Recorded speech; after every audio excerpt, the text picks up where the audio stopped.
ಓಂ ವ್ಯಾಖ್ಯಾಮುದ್ರಾಂ ಕರಸರಸ್ಯೈ ಪುಸ್ತಕಂ ಶಂಖಚಕ್ರೆ ಬಿಭ್ರದ್ಭಿನ್ನ ಸ್ಫಟಿಕರುಚಿರೆ ಪುಂಡರೀಕೆ ನಿಷಣ್ಣಃ ಅಮಲಾನಃ ಶ್ರೀರಮೃತವಿಶುದ್ಧೈರಂಶುಭಿಪ್ಲಾವಯನ್ ಮಾಮಾವಿರ್ಭೂಯಾತ್ ಅನಗಮಹಿಮಾ ಮಾನಸೇವಾಗಧೀಶಃ ನಮಸ್ತೆ ಪ್ರಾಣೇಶ ಪ್ರಣತ ವಿಭವಾಯಾಮನಿಮಗಾಹ ನಮಸ್ವಾಮಿನ್ ರಾಮಪ್ರಿಯತಮನಮನ್ ಗುರುಗುಣ ನಮಸ್ತುಭ್ಯಂ ಭೀಮಪ್ರಬಲತಮಕೃಷ್ಣಶ್ಚ ಭಗವನ್ ನಮಃ ಶ್ರೀಮನ್ಮಧ್ವ ಪ್ರದಿಶ ಸುದೃಶನ್ನೋ ಜಯ ಜಯ ಶ್ರೀ ಗುರುಭ್ಯೋ ನಮಃ. ನಾರಾಯಣಂ ಸುರಗುರುಂ ಜಗದೇಕನಾಥಂ ಭಕ್ತಪ್ರಿಯಂ ಸಕಲಲೋಕನಮಸ್ಕೃತಂಚ ತ್ರೈಗುಣ್ಯವರ್ಜಿತಮಜಂ ವಿಭುಮಾದ್ಯಮೀಶ ವಂದೇ ಭವಗ್ರಂ ಅಮರಾಸುರಸಿದ್ಧವಂದ್ಯಂ ನಾರಾಯಣಂ ನಮಸ್ಕೃತ್ಯ ನರಂಚೈವ ನರೋತ್ತಮಂ ದೇವೀಂ ಸರಸ್ವತೀಂ ವ್ಯಾಸಂ ತತೋ ಜಯಮುದೀರಯೇ. ವೇದವ್ಯಾಸರ ಮಹಾಭಾರತದ ಚಿಂತಕರಿಗೆ ವಂದನೆಗಳು. ಶಾಂತಿ ಪರ್ವದ 457ನೆಯ ಪ್ರವಚನ.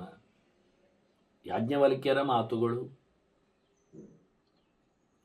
ದೇವರಾತನ ಮಗನಿಗೆ, ದೇವರಾತಿಗೆ, ಜನಕನಿಗೆ ಹೇಳಿದ ಉಪದೇಶಗಳು, ಅದರ ಬಗ್ಗೆ, ಮೋಕ್ಷ ಧರ್ಮದ ಬಗ್ಗೆ ಭೀಷ್ಮರು ಧರ್ಮರಾಜನಿಗೆ ತಿಳಿಸ್ತಾರೆ. ಇತ್ತ ಯಾಜ್ಞವಲ್ಕ್ಯರು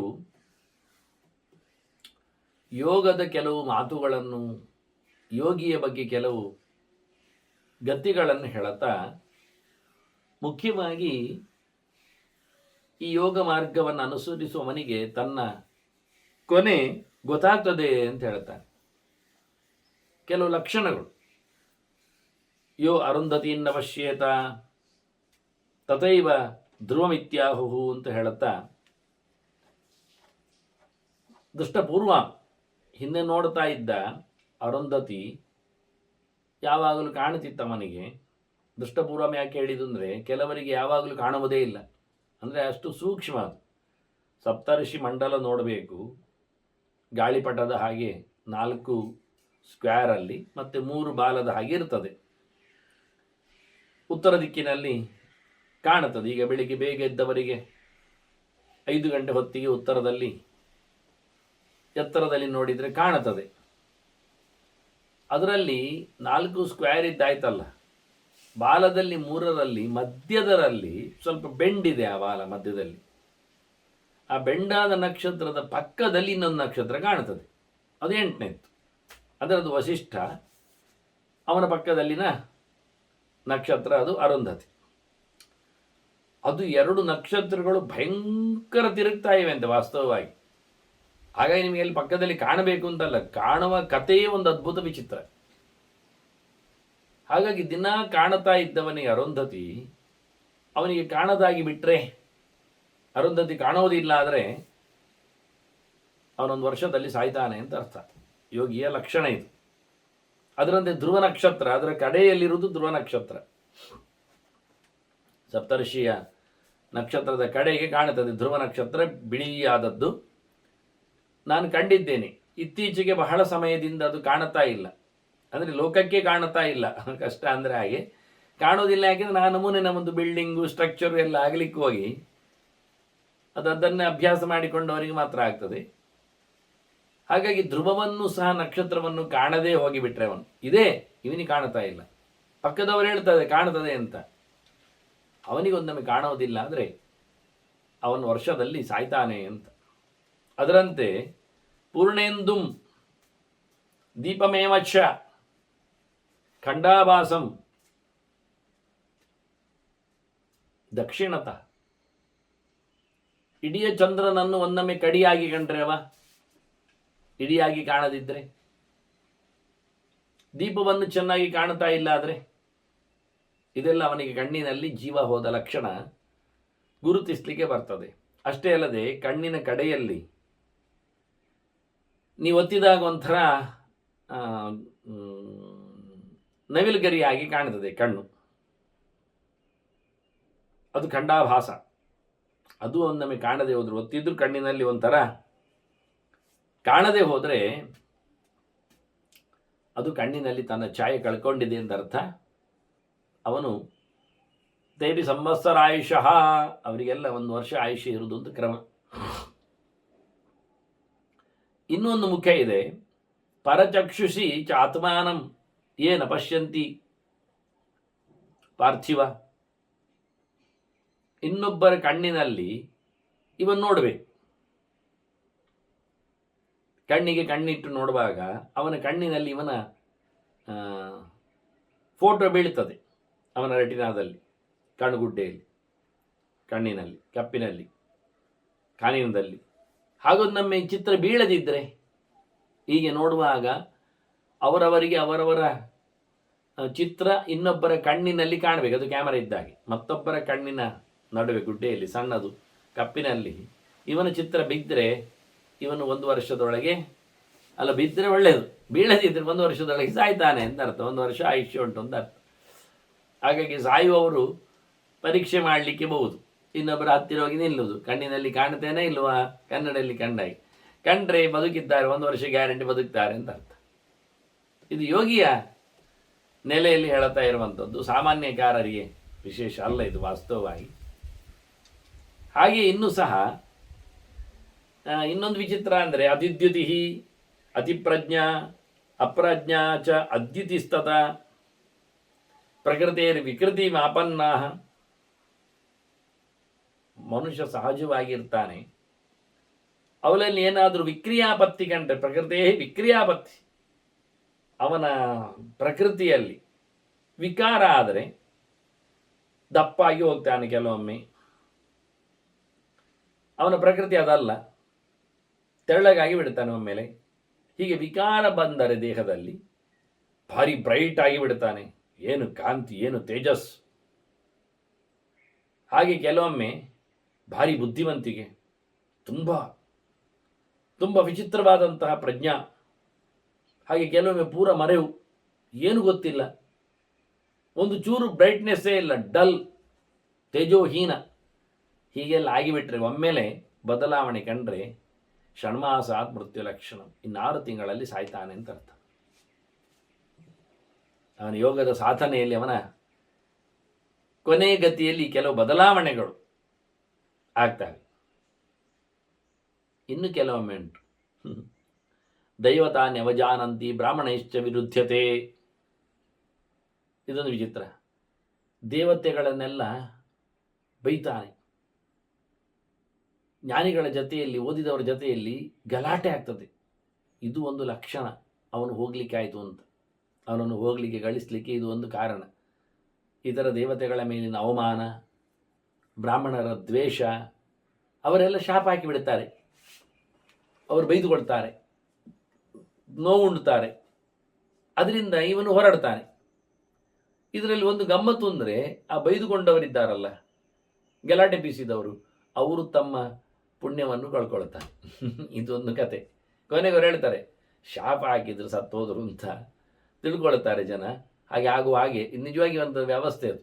ಸಾಯ್ಲಿಕ್ಕೆ ಹೋದಾಗ ವಿರೋಧ ಕಟ್ಟಿಕೊಂಡು ಸಾಯ್ತಾನೆ. ಇದು ಸಾಯುವ ಲಕ್ಷಣ. ಇದು ಷಣ್ಮಾಸಾಭ್ಯಂತರ. ಇದು 6 ತಿಂಗಳದ್ದೇ ಕತೆ, 6 ತಿಂಗಳ ಲಕ್ಷಣ ಹೀಗೆ. ಅದರೊಟ್ಟಿಗೆ ಇನ್ನೊಂದು ಮುಖ, ಕೃಷ್ಣಶ್ಯಾವ ಚವಿಚ್ಛಾಯ, ಅವನ ನೆರಳಿನಲ್ಲಿ ಒಂದು ಮಚ್ಚೆ ಕಾಣುವುದು, ಪ್ರಾಣಿಯ ಮರಿಯ ಲಕ್ಷಣ. ಹಾಗೆಯೇ ಯಾವುದೋ ಒಂದು ಪ್ರಾಣಿ ಮರಿಯ ಲಕ್ಷಣದಂತೆ ಅವನ ನೆರಳಿನಲ್ಲಿ ಕಂಡ್ರೆ, ಚಂದ್ರನಲ್ಲಿ ಕಂಡ ಹಾಗೆ ನೆರಳಿನಲ್ಲಿ ಕಂಡ್ರೆ, ಅಂದರೆ ಇಡಿಯಾಗಿ ನೆರಳು ಕಾಣದೆ ಮಧ್ಯದಲ್ಲಿ ಏನೋ ಮಚ್ಚೆ ಇದ್ದಾಗಿ ಕಂಡ್ರೆ ಅವ ಸಮಯ ಇಲ್ಲ ಅಂತ ಅರ್ಥ, 6 ತಿಂಗಳಲ್ಲಿ ಸಾಯ್ತಾನೆ ಅಂತ ಅರ್ಥ. ಇನ್ನು ಹೇಳುವುದಾದರೆ, ಶೀರ್ಣನಾಭಿಮ್ಯತ ಚಕ್ರಂ, ಚಕ್ರದಲ್ಲಿ ಕಡ್ಡಿಯೇ ಕಾಣದಿದ್ದರೆ, ಸ್ಪೋಕ್ಸ್ ಅಲ್ಲ, ನಾಭಿ ಅಡ್ಡದಂಡವೇ ಕಾಣದಿದ್ದರೆ ಎಲ್ಲಿಯಾದರೂ ಉಂಟ ಹಾಗೆ ಆಗ್ತದೆ ಅಂತಾರೆ. ಹಾಗೆ ಕಂಡ್ರೆ ಛಿದ್ರಂವ ಛಿದ್ರಂ ಸೋಮಂ ಪ್ರಪಶ್ಯತಿ, ಅಥವಾ ತದೈವಚ ಸಹಸ್ರಾಂಶು, ಚಂದ್ರನಲ್ಲಿ ಹೊಟ್ಟೆ, ಇನ್ನದು ಚಪಾತಿಯ ದೋಸೆ. ಚಂದ್ರಮಂಡಲದಲ್ಲಿ ತೂತು ಕಂಡ್ರೆ ಇವನಿಗೆ, ಸೂರ್ಯಮಂಡಲದಲ್ಲಿಯೂ ಹೋಲ್ ಕಂಡ್ರೆ ಇವನಿಗೆ, ಇವ ಸಪ್ತರಾತ್ರೇಣ ಮೃತ್ಯುವ, ವಾರದಲ್ಲಿ ಸಾಯ್ತಾನೆ ಅಂತ ಅರ್ಥ. ಇದು ಜೋರು ಲಕ್ಷಣಗಳು. ಕೆಲವು ಸೂರ್ಯಮಂಡಲವೇ ಹೊಟ್ಟೆ ಹಾಗೆ ಕಾಣುವುದು, ಚಂದ್ರಮಂಡಲದಲ್ಲಿ ಹೊಟ್ಟೆಬಾವಲಿ ಅಂತ ಕಂಡುಬಿಟ್ರೆ ವಾರದೊಳಗೆ ಸಾಯ್ತಾನೆ. ಅದರಂತೆ ಇನ್ನೊಂದು ಗಮ್ಮತ್ತಿದೆ. ಶವಗಂಧ ಮುಪಾಗ್ರಾತಿ ಸುರಭಿಂ ಪ್ರಾಪ್ಯ ಯೋ ನರಹ ದೇವತಾಯತನಸ್ತಸ್ತು. ದೇವಸ್ಥಾನದ ಒಳಗೆ ಹೂವಿನ ಪರಿಮಳ, ಗಂಧದ ಪರಿಮಳ, ಧೂಪದ ಪರಿಮಳ ಎಲ್ಲ ಇರ್ತದೆ. ಇವನಿಗೆ ಹೆಣ ಸುಟ್ಟಂತೆ ವಾಸನೆ ಬರ್ತದೆ. ಅದು ಅಲ್ಲಿ ಸಹಜವಾಗಿ ಒಳ್ಳೆ ಗಂಧ, ಅಗರು ಗಂಧದ್ದು, ಗುಗ್ಗುಳದ್ದು, ಧೂಪದ್ದು, ದೇವದಾರಿವಿದ್ದು, ತುಪ್ಪದ್ದು, ಅಘ್ರಾಣದು.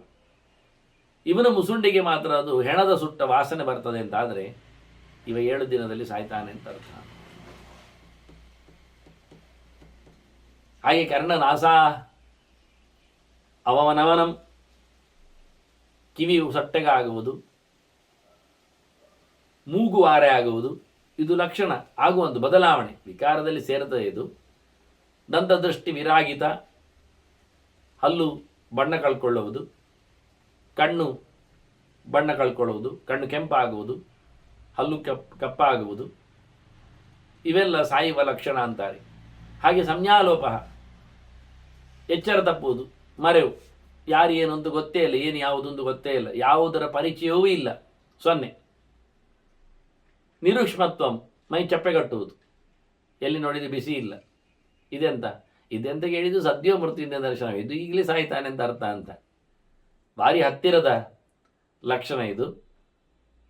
ಹಲ್ಲು ಕಪ್ಪಾಗುವುದಾಗಲಿ ಅಥವಾ ಬಣ್ಣ ಕಳ್ಕೊಳ್ಳುವುದಾಗಲಿ, ಕಣ್ಣು ಮಬ್ಬಾಗುವುದಾಗಲಿ, ಕಣ್ಣು ಬಣ್ಣ ಬದಲಾಯಿಸುವುದಾಗಲಿ, ಮೂಗು ಕಿವಿಯೆಲ್ಲ ವಾರೆ ಆಗುವುದು, ಇದೆಲ್ಲ ಕೂಡಲೇ.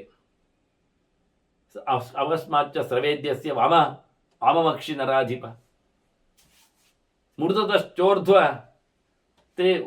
ಮೂರ್ಧಶ್ಚೋರ್ಧ್ವತೆ ಧೂಮಃ. ತಲೆ ಮೇಲಿಂದ ಹೊಗೆ ಎದ್ದರೆ ಕಾಣುವವರಿಗೆ ಕಾಣುತ್ತದೆ, ತಲೆ ಮೇಲೆ ಹೊಗೆ ಕಾಣುತ್ತದೆ. ಈ ಬೆಂಗಳೂರು ಭಾಷೆಯಲ್ಲೆಲ್ಲ ಹೊಗೆ ಹಾಕಿಸ್ಕೊಳ್ಳುತ್ತಾನೆ ಅಂತ ಹೇಳ್ತಾರೆ, ಅದು ಸಾಯಲಿಕ್ಕೆ ಅಂತ ಹೇಳುವಾಗ. ಹಾಗೆ ಇದು ಲಕ್ಷಣ, ತಲೆ ಮೇಲೆ ಹೊಗೆ ಕಂಡ್ರೆ ಸಾಯ್ತಾನೆ ಅಂತ ಅರ್ಥ. ಹಾಗೆ ಎಡಗಣ್ಣಿನಲ್ಲಿ ನೀರಿಳಿದ್ರು ಸುಮ್ಮನೆ, ಘಾಟಿನಿಂದಲ್ಲ, ನೋವಿನಿಂದಲ್ಲ, ಕಸಬಿದ್ದು ಅಲ್ಲ, ಸುಮ್ಮನೆ ಎಡಗಣ್ಣಲ್ಲಿ ನೀರಿಳಿದ್ರು ಅವ ಸಾಯ್ತಾನೆ ಅಂತ ಅರ್ಥ ಅಂತ. ಹೀಗೆ ಯೋಗಿಗಳ ಇದೆಲ್ಲ ಬಹಳ ಅಪರೂಪವಾದ ಮಾತುಗಳು. ಪುರಾಣಗಳು ಇನ್ನೂ ಬಹಳಷ್ಟು ಬಗೆಯ ಮಾತುಗಳನ್ನು ಹೇಳುತ್ತವೆ, ನಾನು ಹೇಳುತ್ತೇನೆ, ಯಾವಾಗಲೂ ಹೇಳೋದಿಲ್ಲ ಅಂತೇಳಿ. ಆದರೆ ಇಲ್ಲಿ ಮಹಾಭಾರತದಲ್ಲಿ ನಾನು ನೇರ ಯಾಜ್ಞವಲ್ಕ್ಯರ ಮಾತಲ್ಲಿ ಹೇಳಲಿಕ್ಕೆ ಬಂದಾಗ ಹೇಳಿಬಿಟ್ಟಿದ್ದೇನೆ. ವಾಸ್ತವವಾಗಿ ಇಂಥದ್ದೆಷ್ಟೋ ಮಾತುಗಳಿವೆ, ಇಲ್ಲಿಲ್ಲ ಬೇರೆ ಕಡೆ. ಹಾಗಾಗಿ ಇದಕ್ಕೆ ಸಂವಾದಿಯಾದ ಮಾತುಗಳಲ್ಲದೆ ಇನ್ನೆಷ್ಟು ಅದ್ಭುತವಾದ ಗೆರೆಗಳು ಬೇರೆಡೆ ಬಂದಿವೆ. ಅದನ್ನು ನಾನು ಲೋಕದಲ್ಲಿ ಕಂಡಿದ್ದೇನೆ, ಬೇರೆ ಅದು ವಿಷಯವನ್ನು. ಹಾಗಾಗಿ ಇವೆಲ್ಲ ಬಂದರೆ ಎಂತ ಮಾಡಬೇಕು ಅಂತ ಕೇಳಿದರೆ ಯಾಜ್ಞವಲ್ಕ್ಯ ಕೇಳ್ತಾರೆ, ಹಗಲು ರಾತ್ರಿ ಎನ್ನದೇ ದೇವರ ಧ್ಯಾನ ಮಾಡಬೇಕೆನ್ನುವುದೇ ದೊಡ್ಡ ವಿಷಯ ಅಂತ. ನಿಶಿ ಚಾಹನಿ ಚಾತ್ಮಾನಂ ಯೋಜೇತ್. ರಾತ್ರಿ ಹಗಲೆನ್ನದೇ ಭಗವಂತನಡೆಗೆ ತನ್ನ ಮನಸ್ಸನ್ನು ಹರಿಯಗೊಳಿಸುವುದೇ ಇಂತಹ ಅಪಶಕನಗಳು ಕಂಡಾಗ, ಲಕ್ಷಣಗಳು ಕಂಡಾಗ ಮಾಡಬೇಕಾದ ಕತೆ. ಅಲ್ಲ ಯೋಗಿ ಅಲ್ಲವ, ಹೌದು, ಸಾಯುವುದು ಬೇಡ ಆಗುವುದಿಲ್ವ? ಆಗ್ಬೋದು, ಎಂತ ಮಾಡಲಿಕ್ಕೆ ಉಂಟಾಗ ಮಾಡುವ, ಅದಕ್ಕೇನಂದೆ. ಅತಾಸ್ಯ ನೆಷ್ಟ ಮರಣಂ ಸ್ಥಾತುಮಿಚ್ಛೇತ್ ಇಮಾಂ ಕ್ರಿಯಾಂ. ಮೊದಲು ಹೇಳಿ ಅಂತಾರೆ ಎಂಥದ್ದು ಯಾಜ್ಞವಲ್ಕ್ಯರು. ಅವನಿಗೆ ಸಾಯಬಾರದು ಅಂತ ಉಂಟಾ? ಹೌದು, ಯಾರಿಗಿಷ್ಟ ಆಗ್ತದೆ ಸಾಯುವುದು? ಹಾಗಾದರೆ ಸಾಯಬಾರದು ಅಂತ ಇದ್ದರೆ ವಿಷಯ ಅಂತ ಹೇಳಿದ್ದಿಲ್ಲ ಅಂದರೆ ಯೋಗದಲ್ಲಿ ಇದ್ದಾನೆ, ರಾತ್ರಿ ಆರಂಭದಲ್ಲಿ ಯೋಗ ಮಾಡ್ತಾನೆ, ಭಗವದ್ ಎಚ್ಚರವನ್ನು ಸಂಪಾದನೆ ಮಾಡ್ತಾನೆ, ರಾತ್ರಿ ಕಡೆಯಲ್ಲಿ ಮತ್ತೆ ಏಳೋ ಮುಂಚೆ ಮಾಡ್ತಾನೆ, ಏಳುವಾಗ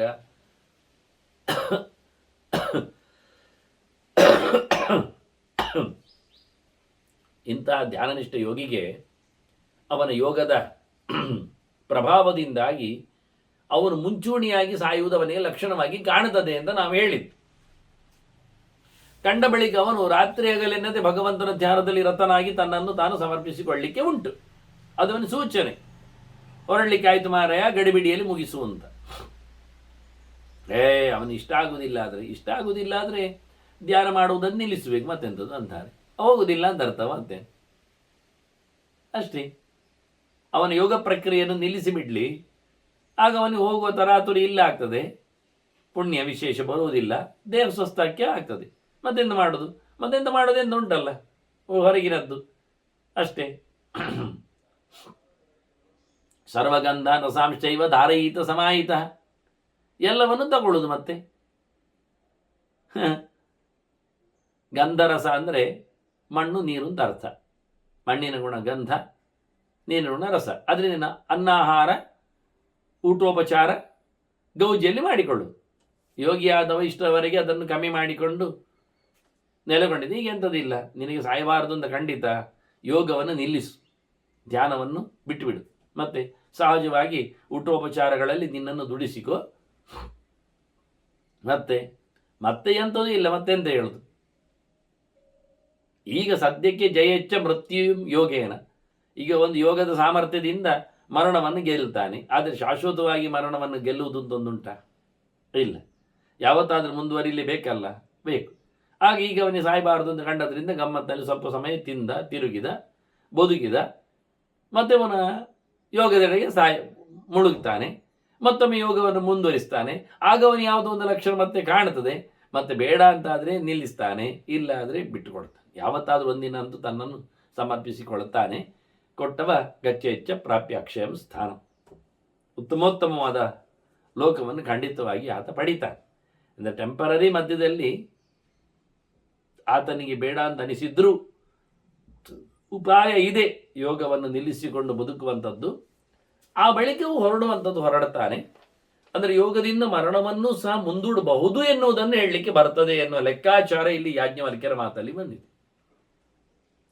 ಹಿಂದೆ ಯೋಗದಿಂದ ಬೇಕಾದಷ್ಟೆಡೆಗೆ ತಾನು ತಿರುಗ್ತಾನೆ, ಸಂಚಾರ ಮಾಡ್ತಾನೆ ಅನ್ನೋ ಮಾತನ್ನು ಹೇಳಿದರು. ಈಗ ಯೋಗದಿಂದ ಸ್ವಂತ ಮರಣವನ್ನು ಸಹ ಅವ ನಿರ್ಬಂಧ ಮಾಡಲಿಕ್ಕೆ ಬರ್ತದೆ. ಸ್ವಂತ ಮರಣವು ಅವನಿಗೆ ದಾಖಲೆಯಾಗಿ ಸಿಗ್ತದೆ ಅಂತ. ಇದೆರಡು ಪಾಯಿಂಟ್. ಯಾರಿಗೆ ಗೊತ್ತಾಗ್ತದೆ ರೀ ಸಾಯ್ತಾನೆ ಅಂತ? ನೋಡಿ, ಸಾಯುವುದನ್ನು ಸೂಚನೆ ಕೊಡ್ತದೆ ದೇಹ, ಸೂಚನೆಗನುಗುಣವಾಗಿ ಅದನ್ನು ಮುಂದುವರಿಸಲಿಕ್ಕೆ ಬರ್ತದೆ, ಸಾಧನೆ ನಡೆಸಲಿಕ್ಕೆ ಆಗ್ತದೆ ಅಂತ ಹೇಳ್ತಾರೆ. ಕಟ್ಟುವಾಗ ನೋಡಿ, ದೇವತೆಗಳಲ್ಲಿ ಸಹಾಯ ಮಾಡಿ ಬಂದಾಗ ನಿನಗೆ ನಾನು ವರ ಕೊಡುತ್ತೇನೆ ಅಂತ ಹೇಳಿದರು. ಒಳ್ಳೆ ಬುದ್ಧಿಮಂತ ಅವ. ಕೇಳಿದ, ನನಗೆಷ್ಟು ಸಮಯ ಉಂಟು ಬದುಕಲಿಕ್ಕೆ ಕೇಳಿದ. ನಿನಗೊಂದು ಮುಹೂರ್ತ ಇದೆ ಅಂದರು. ಇನ್ನೊಂದು 1 ಗಂಟೆ ಒಳಗೆ ನೀನು ಸಾಯ್ತೀಯ ಅಂತ. ಹಾಗಾದರೆ ಅದನ್ನು ನಾನು ಸಾರ್ಥಕಪಡಿಸುವುದು ಬೇಡವಾ? ನಾನು ಎಷ್ಟು ಸಮಯ ಇದ್ದೇನಿಲ್ಲ ಅಂತ ತಿಳ್ಕೊಂಡು ನಾನು ಪಡಿಬೇಕಲ್ಲ. ನನಗೆ ದೇವರ ಎಚ್ಚರ ಕೊಡಿ ಅಂತ ಕೇಳಿದ. ಮುಗಿದೋಯ್ತು. ಆ ಮುಹೂರ್ತದೊಳಗೆ ದೇವರ ಧ್ಯಾನ ಮಾಡುತ್ತಾ ಉತ್ತಮ ಪದವಿಯನ್ನು ಪಡೆದವ. ಇದು ವಿಶೇಷ. ಹಾಗಾಗಿ ನಾವು ಏನು ಕೇಳ್ತೇವೆ ಅನ್ನೋ ದೊಡ್ಡ ಸಂಗತಿ ಅಲ್ಲ. ಆದರೆ ಯೋಗಿ ತನ್ನ ಯೋಗದ ಸಾಮರ್ಥ್ಯದಲ್ಲಿ ಬೇಕಾದಾಗ ಮರಣವನ್ನೇ ದುಡಿಕೊಂಡು, ಯಾಕೆ ದುಡಿಕೊಂಡ, ಏನು ಮಾಡಿದ, ಮತ್ತೆ ಹೇಗೆ ತನ್ನ ಸೂಚನೆಯನ್ನು ಮಾಡಿಕೊಂಡು ಅದನ್ನು ಅಹನ್ಯಹನಿ ಅಂತಾರ, ನಿಶಿಚಾಹನಿಚ ಅಂತ ರಾತ್ರಿ ಹಗಲೆನ್ನದ ಧ್ಯಾನಕ್ಕೆ ಸೂಚನೆ ಕೊಟ್ಟದ್ರಿಂದ ಬಹಳ ಜೋರಾಗಿ ಗೃಹೀತೈವ ಕೇಶೇಶ ಮೃತ್ಯುನಾ ಧರ್ಮಮಾಚರೇತ್ ಅಂತಾರೆ. ಧರ್ಮ ಮಾಡಲಿಕ್ಕೆ ಆಚೀಚೆ ನೋಡಬೇಡ, ಒಳ್ಳೆಯದು ನಡೆಸಲಿಕ್ಕೆ ಯಾವಾಗ ಅಂತ ಲಗ್ನ ಹುಡುಕಬೇಡ, ಪುಣ್ಯ ದಿನವನ್ನು ಗುಣಿಸಬೇಡ, ಈಗಲೇ ಮಾಡು ಅಂತಾರೆ. ಯಾಕೆಂದರೆ ನಿನ್ನ ಜುಟ್ಟು ಯಮನ ಕೈಯಲ್ಲಿ ಉಂಟು ಅಂತ ನೆನಪಿಟ್ಟು. ನೀನು ನಾಳೆ ಮಾಡ್ತೇನೆ ಹೇಳಿದರೆ ಹೇಗೆ ಗ್ಯಾರಂಟಿ ಬದುಕ್ತಿ ಅಂತ? ಬರೋ ತಿಂಗಳು ಮಾಡುವ, ಸಂಕ್ರಮಣ ಆಗಲಿ, ಒಳ್ಳೆ ದಿನ ಬರ್ತದೆ, ಹೇಗೆ ಗೊತ್ತಿಲ್ಲ. ಆದ್ದರಿಂದ ಉಸಿರು ಯಾವಾಗ ನಿಲ್ತದೆ ಗೊತ್ತಿಲ್ಲ. ಒಳ್ಳೆಯ ಕೆಲಸ ಮಾಡಲಿಕ್ಕೆ ಈಗಲೇ ಅಂತ ಮುಗಿಸು. ಅದರಿಂದ ಯೋಗಿಗಳು ತಮ್ಮ ಅವಸಾನದ ದಿನವನ್ನು ಕಂಡರೆ, ಅದರಿಂದ ಕೆಲವರು ಹೇಳಿ ಹೋಗುವುದು, ನಾನು ಹೋಗ್ತೇನೆ, ಹೊರಡ್ತೇನೆ, ಇಷ್ಟು ಸಮಯ ಇಂಥ. ಯಾಕೆ ಅವರು ಯೋಗಿಗಳಾದ್ರೆ ಗೊತ್ತಾಗ್ತದೆ ಅವರಿಗೆ. ಅದನ್ನು ಅವರು ಕಂಪ್ರೆಸ್ ಮಾಡುವುದಿಲ್ಲ, ಹೋಗ್ತೀನಿ ಬಿಡ್ತಾರೆ. ಆಗ ಅವರು ರಾತ್ರಿ ಆಗಲೇನೆಂದರೆ ಇವರ ಧ್ಯಾನವನ್ನು ಮಾಡ್ತಾ ತಮ್ಮ ಪಯಣಕ್ಕೆ ರೆಡಿ ಆಗ್ತಾರೆ. ಹೇಗಿದ್ದರೂ ಹೋಗಬೇಕು, ಮತ್ತೊಂದು ಕಡೆಯಲ್ಲಿ ಬರಬೇಕು. ಅಥವಾ ಶ್ರೀಮತಾಂಗಿ ಹೇಗ ಭ್ರಷ್ಟು ಅಭಿಜಾಯತೆ ಎಂದು ಮುಂದುವರಿಲಿಕ್ಕೆ ಈಗಲೇ ಮಾಡುವ ಅಂತ ಕೆಲವರಿಗೆ ಕಂಡ್ರೆ ಆಯ್ತಪ್ಪ, ತಡವರಿಸಿ ಮುಂದುವರಿಸಬಹುದು, ಏನಾಯಿತು. ಹಾಗಾಗಿ ಬಹಳ ಸುಂದರವಾಗಿ ಎಲ್ಲ ಯೋಗದ ಸಾಧನೆಗಳ ಬಗ್ಗೆ ಎಲ್ಲ ಸಸೂತ್ರವಾದ ಅರ್ಥಾನುವಾದಗಳನ್ನು, ಅಭಿಪ್ರಾಯಗಳನ್ನು ಯಾರು ಹೇಳುವುದಿಲ್ಲ. ಏನು ನಡೆಸಲಿಕ್ಕೆ ಉಂಟು ಮತ್ತೇನು ಅಂತ. ಅದರ ಅಭಿಪ್ರಾಯಗಳನ್ನು, ಸೂಕ್ಷ್ಮ ರಹಸ್ಯಗಳನ್ನು, ಕೆಲವು ಮಾತನ್ನು ನಾನು ಇಲ್ಲಿ ಇಟ್ಟಿದ್ದೇನೆ. ಎಲ್ಲಿ ಯಾವುದು ಅಂತಲೂ ಹೇಳುವುದಿಲ್ಲ. ಅದಕ್ಕೋಸ್ಕರ ಹೇಳಿದ್ದೇನೆ ಎನ್ನುವುದೇ ಹೇಳಿದ್ದೇನೆ ಅಷ್ಟೇ. ಹಾಗಾಗಿ ಅದನ್ನೆಲ್ಲ ಗಮನಿಸಿದಾಗ ಅದರ ಔಚಿತ್ಯ, ಅದರ ಎತ್ತರತನ ಎಲ್ಲ ಅರ್ಥ ಆಗತ್ತೆ. ಹೀಗೆ ಯಾಜ್ಞವಲ್ಕ್ಯರು ಹೇಳ್ತಾ ತನ್ನ ಪೂರ್ವೇತಿಹಾಸವನ್ನು ಅವರು ಬಣ್ಣಿಸ್ತಾರೆ. ನಾನು ಮೊದಲೇ ಹೇಳಿದ್ದೆ ಅದನ್ನು ಯಾಜ್ಞವಲ್ಕ್ಯರು ಯಾರು ಅಂತ ಹೇಳಿ. ಅದನ್ನು ಇವರು ಕೊನೆಗೆ ಕೊಡ್ತಾ ಇದ್ದಾರೆ ಜನಕರಾಜನಿಗೆ.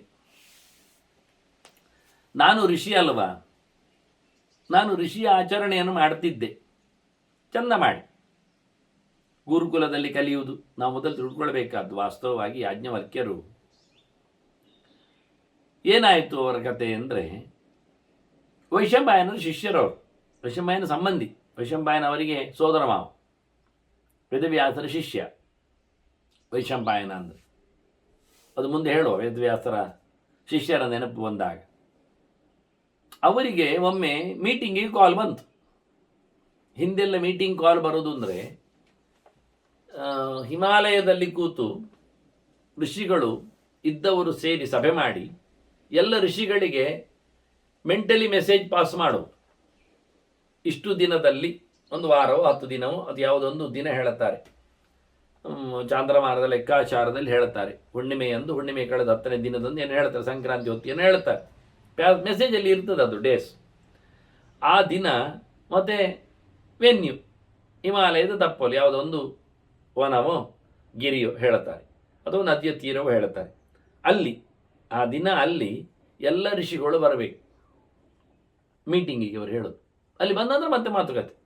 ಕೇವಲ ವೆನ್ಯೂ ಮತ್ತು ಟೈಮ್ ಇದು ಎರಡನ್ನು ಮೆಸೇಜಲ್ಲಿ ಪಾಸ್ ಮಾಡ್ತಾರೆ ಸಭೆಗೆ ಅಂತೇಳಿ. ಅದು ವೈಶಂಪಾಯನರಿಗೂ ಬಂತು ಮೆಸೇಜ್. ಅದು ಯಾರು ಹೇಳಿಕೊಟ್ಟದ್ದಲ್ಲ, ಇಂಟ್ಯೂಷನಲ್ಲಿ ಬರುವಂಥದ್ದು. ಅವರಿಗೆ ಯಾವತ್ತೂ ಹೋಗ್ಲಿಕ್ಕೆ ಆಗುವುದಿಲ್ಲ, ಅಲ್ಲಿ ಮೀಟಿಂಗ್ ಪಾಸ್ ಆಗಲಿಕ್ಕೆ, ಮೀಟಿಂಗಿಗೆ ಅಟೆಂಡ್ ಆಗಲಿಕ್ಕೆ ಆಗಲಿಲ್ಲ. ಅಲ್ಲಿ ಮೊದಲೇ ಮೆಸೇಜಿನ ಒಟ್ಟಿಗೆ ಬಂದಿದೆ, ಬಾರದವರಿಗೆ ಬ್ರಹ್ಮಹತ್ಯೆ ದೋಷ ಬರ್ತದೆ ಅಂತ. ನೋಡಿ, ಮಿಸ್ ಮಾಡಲಿಕ್ಕಿಲ್ಲ. ಇದೊಂದು ಹಾಕಿದ್ದಾರೆ ಶರ. ಕೆಲವು ಕಡೆಯಲ್ಲಿ ಕಂಪನಿಯಲ್ಲಿ ಬಾರದಿದ್ದರೆ ಸ್ಲ್ಯಾಬ್ ಕತ್ತರಿಸ್ತೇವೆ ಹೇಳ್ತಾರೆ, ಪ್ರಮೋಷನ್ ಇಲ್ಲ ಅಂತ ಹೇಳ್ತಾರೆ, ಲೀವ್ ಅಂತ ಬರೀತೇವೆ ಅಂತೆಲ್ಲ ಹೇಳ್ತಾರೆ, ಈಗೆಲ್ಲ ಉಂಟು. ಹಾಗೆ ಇವರು ಮೆಸೇಜಲ್ಲಿ ಆಗಿಬಿಟ್ಟಿದ್ದಾರೆ, ಬಾರದವನಿಗೆ ಬ್ರಹ್ಮಹತ್ಯೆ ದೋಷ ಅಂತ. ಸರಿ, ವೈಶಂಪಾಯನರಿಗೆ ಬರಲಿಕ್ಕೆ ಆಗಲಿಲ್ಲ ಸಹಜವಾಗಿ. ಆದ್ದರಿಂದ ಬ್ರಹ್ಮಹತ್ಯೆ ದೋಷ ಬಂತು, ಅವರಿಗೆ ಬಂತು, ಬಾಯಲ್ಲಿ ಬಂದಿದೆ. ಅದನ್ನೀಗ ಅವರು ತನ್ನ ಶಿಷ್ಯರಿಗೆ ಗರಡಿಯಲ್ಲಿ ಹೇಳಿಕೊಂಡ್ರು, ನನ್ನ ಬ್ರಹ್ಮಹತ್ಯೆ ದೋಷ ಪರಿಹಾರಕ್ಕೆ ನೀವೆಲ್ಲ ವ್ರತಚರ್ಯೆಯನ್ನು ಮಾಡಬೇಕು ಅಂತ. ಹಾಗೆ ಯಾಜ್ಞವಲ್ಕ್ಯ ಒನ್ ಆಫ್ ದ ಅವರ ಸ್ಟೂಡೆಂಟ್, ಶಿಷ್ಯ. ಅವ ಹೇಳುತ್ತಾನೆ, ಗುರುಗಳೇ, ಅವರೆಲ್ಲರೂ ಸೇರಿ ಎಲ್ಲ ಮಾಡುವುದಕ್ಕಿಂತ ನಿಮ್ಮ ಹತ್ಯಾದೋಷ ಪರಿಹಾರಕ್ಕೆ ಪ್ರಾಯಶ್ಚಿತ್ತ ನಾನೊಬ್ಬನೇ ಮಾಡುತ್ತೇನೆ ಅಂತ ಹೇಳಿಬಿಟ್ರು. ಭಾರಿ ಜೋರು ಯಾಜ್ಞವಲ್ಕ್ಯರು, ಆ ಪವರ್ ಇತ್ತವರಲ್ಲಿ. ಆದರೆ ವೈಶಂಪಾಯನರಿಗೆ ಸಿಟ್ಟು ಬಂತು. ನೀವೆಲ್ಲ ನನ್ನ ಶಿಷ್ಯರಿರುವಾಗ, ಎಲ್ಲ ಶಿಷ್ಯರಿಗೆ ನಾನು ನನ್ನ ಪಾಪವನ್ನು ವಹಿಸಿಕೊಳ್ಳುವಾಗ ಅವರೆಲ್ಲರನ್ನು ಧಿಕ್ಕರಿಸಿಕೊಂಡು ನೀನೊಬ್ಬರೇ ಮಾಡೋದು ಅಂದರೆ ಏನರ್ಥ? ಅಂತ ಪೊಗರೆ ನಿನ್ನದು. ನೀನು ನನ್ನ ಶಿಷ್ಯನಾಗಿರುವುದೇ ಬೇಡ, ನಾಲಾಯಕ, ಹೋಗಿಬಿಡು ಅಂದು. ಎಂತ ನೀನಿಲ್ಲಿ ಕಲ್ತಿದ್ದೀಯಾ ಅದನ್ನು ಪೂರ್ತಿ ಇಲ್ಲಿಯೇ ಬಿಟ್ಟು ಹೋಗ್ಬೇಕು. ನೋಡಿ ತಕರಾರು ಹೇಗೆ ಅಂತ. ಈಗ ಶಾಲೆ ಬಿಡ್ಲಿಕ್ಕೂ ಕಷ್ಟ ಉಂಟು ಮಾರ್ರೆ. ನೋಡಿ, ಇಲ್ಲಿ ಬಿಟ್ಟು ಹೋಗು ಅಂದರೆ ಶಾಲೆ ಬಿಟ್ಟು ಹೋಗಿತ್ತು ಸರಿ, ನೀನು ಶಾಲೆ ಬಿಟ್ಟು ಹೋಗೋ ಬಂದದ್ದು ಹೇಗಿದೆ ಹಾಗೆ ಹೋಗ್ಬೇಕು. ಇಲ್ಲಿ ಕಲ್ತದ್ದೆಲ್ಲ ಇಲ್ಲಿ ಕೊಟ್ಟು ಹೋಗ್ಬೇಕು. ಇದು ಹೇಗೆ ಆಗ್ತದೆ ಮಾರ್ರೆ? ಕಲ್ತದ್ದು ಬಿಟ್ಟು ಹೋಗುದು ಹೇಗೆ? ಚೀಲ ಬಿಟ್ಟು ಹೋಗ್ಬೋದು, ಪುಸ್ತಕ ಬಿಟ್ಟು ಹೋಗ್ಬೋದು. ಅವ್ರು ಎಲ್ಲಿಯಾದರೂ ಫ್ರೀ ಕೊಟ್ಟಿದ್ರೆ ಕಚ್ಚಾ ಬಟ್ಟೆ ಎಲ್ಲ ಎಸೆದು ಓಡ್ಬೋದು. ಆದರೆ ಓದಿದ್ದರ ತಲೆ ಒಳಗಿದ್ದದ್ದು ಕೆಳಗೆ ಹಾಕಿ ಹೋಗು ಅಂದರೆ ಎಂಥದ್ದು? ಅವರ ಆದೇಶ, ಇವನ ಕ್ರಮ. ಇದೇ ವಿಚಿತ್ರ. ಇದೇ ಯಾಜ್ಞವಲ್ಕ್ಯನ ಕಥೆ ಅಂದರೆ. ಕೊನೆಗೆ ಆಯ್ತು ಹೇಳಿ ಯಾಜ್ಞವಲ್ಕ್ಯರು ವಾಂತಿ ಮಾಡಿ ಓದತ್ತು. ಕಲಿತದ್ದು ಕೆಳಗೆ ಇಳಿಸಿದ್ದು ಅಂದರೆ ಕಕ್ಕಿತ್ತು. ಅವರು ಕಕ್ಕಿದ್ದನ್ನು ಋಷಿಗಳು ಕೆಲವು ಹಕ್ಕಿಯ ವೇಷದಲ್ಲಿ ಬಂದು ನೆಕ್ಕಿ ತಿಂದಿದ್ದಾರೆ. ಅದು ವಿದ್ಯೆ, ಅದು ಕಕ್ಕಿದ್ದವರು. ಶೂನ್ಯ, ಈಗ ವೇಕೆಂಟ್, ಮಂಡೆ ಖಾಲಿ. ನೋಡಿ, ಮಂಡೆಯನ್ನು ಖಾಲಿ ಮಾಡುವ ವಿಧಾನ ಕಕ್ಕಿಸುವ ಮೂಲಕ ಆಗ್ತದೆ ಎಂದು. ಅದು ಏನು ದ್ರಾವಣ ಬಂತೋ ತಿಂದದ್ದು. ಹಾಗಾದರೆ ಅಂದರೆ ಓದಿದ್ದು ಮನುಷ್ಯನ ತಲೆಯಲ್ಲಿ ಏನೋ ಒಂದು ರೂಪದಲ್ಲಿ ಕೂತ್ಕೊಳ್ತದೆ ಅಂತ ಆಯ್ತಲ್ಲ, ಅದು ಕಕ್ಕಲಿಕ್ಕೆ ಬರ್ತದೆ ಅಂತ ಆಯಿತು. ದ್ರವ ರೂಪದಲ್ಲಿ ತರಲಿಕ್ಕೆ ಆಗ್ತದೆ. ದ್ರಾವಣ, ಅದು ಲಿಕ್ವಿಡ್. ಅದನ್ನು ತಿತ್ತಿರಿ ಹಕ್ಕಿಗಳು, ಟಿಟಿಬಾ ಅಂತೇವಲ್ಲ, ಅವುಗಳು ಋಷಿಗಳದು ಹಕ್ಕಿಗಳಾಗಿ ಬಂದು ಅದನ್ನು ನೆಕ್ಕಿ ತಿಂದವು. ಆದ್ದರಿಂದ ಅದು ತೈತ್ತಿರಿಯ ಸಂಹಿತೆ ಆಯಿತು ಅವ್ರಿಗೆ ಹಕ್ಕಿದು ಆ ಋಷಿಗಳಿಂದ ಮುಂದಕ್ಕೆ. ಯಜುರ್ವೇದದ ಒಂದು ಪ್ರಕಾರ ಆಯಿತು. ಹೀಗೆ ಮುಗಿಸಿ ಹೋದವ, ಖಾಲಿಯಾದವ ಬೇರೆ ಗುರುಕುಲಕ್ಕೆ ಸೇರುವ ಬದಲಿಗೆ ಸೀದಾ ಸೂರ್ಯನಲ್ಲಿ ಹೋಗಿ ತಪಸ್ಸು ಮಾಡಿ ಪಾಠ ಕೇಳಿ ಬಂದಿದ್ದಾನೆ ಯಾಜ್ಞವಲ್ಕ್ಯ. ಇವರು ಯಾರಿಗೂ ಗೊತ್ತಿಲ್ಲದ ಸುದ್ದಿ ನನಗೆ ಬೇಕು ಅಂತ ಹೇಳಿ ಯಜುರ್ವೇದ ಒಂದು ಪ್ರಕಾರವನ್ನೇ ಪ್ರತ್ಯೇಕವಾಗಿ ಇಂಟ್ರಡ್ಯೂಸ್ ಮಾಡಿಕೊಂಡು ಬಂದಿದ್ದಾನೆ. ಇದು ಯಾಜ್ಞವಲ್ಕ್ಯನ ಚಾರ್. ಇದು ಕತೆ. ಇದೆಲ್ಲ ಇಷ್ಟೆಲ್ಲ ಡಿಟೇಲ್ ಕತೆ ಇರಲಿಲ್ಲ. ನಾನು ನಿಮಗೆ ಪ್ರೀಹಿಸ್ಟ್ರಿ ಸ್ವಲ್ಪ ಕೊಟ್ಟದ್ದು ಅರ್ಥ ಆಗಲಿಕ್ಕೋಸ್ಕರ, ಪ್ರವೇಶ ಮಾಡಲಿಕ್ಕೋಸ್ಕರ ವಾಸ್ತವವಾಗಿ. ಆದ್ದರಿಂದ ಬಹಳ ದೊಡ್ಡ ಮಟ್ಟಿನಲ್ಲಿ ಇವತ್ತು ಯಾಜ್ಞವಲ್ಕ್ಯ ಸ್ಮೃತಿ ಅಂತ ಎಲ್ಲ ಇರುವಂಥದ್ದು ಕ್ರಮ ಬಹಳ ಜೋರಾಗಿ ಯಾಜ್ಞವಲ್ಕ್ಯರು. ಹಾಗೆ ಇವರು ಯಾಜ್ಞರು ಹೇಳ್ತಾರೆ, ಯಥಾರ್ಷೇಣೇಹ ವಿಧಿನ ಚರತಾವ ಮತೇನಃ ಮಯ ಆದಿತ್ಯಾದವಾಪ್ತಾನಿ ಯಜುಂಷಿ ಮಿಥಿಲಾಧಿಪ. ನಾನಿಂದ ಋಷಿ ಆಗಿದ್ನಲ್ಲ, ಗುರುಕುಲದಲ್ಲಿ ಕಲಿತಾ ಕೂತ್ನಲ್ಲ, ಕ್ರಮ ಪ್ರಕಾರ ವಿಧಿವತ್ತಾಗಿ ನನ್ನ ಕೆಲಸ ಮಾಡ್ತಿದ್ನಲ್ಲ, ನನಗಾಗಿದ ಒಮ್ಮೆ ಅವಮಾನ ಆಯಿತು. ನನ್ನನ್ನು ಗೇಲಿ ಮಾಡಿ ಬಿಟ್ರು ಅವರು. ಇದು ದೃಪದ ಅವನು ದ್ರೋಣರಿಗೆ ತಮಾಷೆ ಮಾಡಿದ.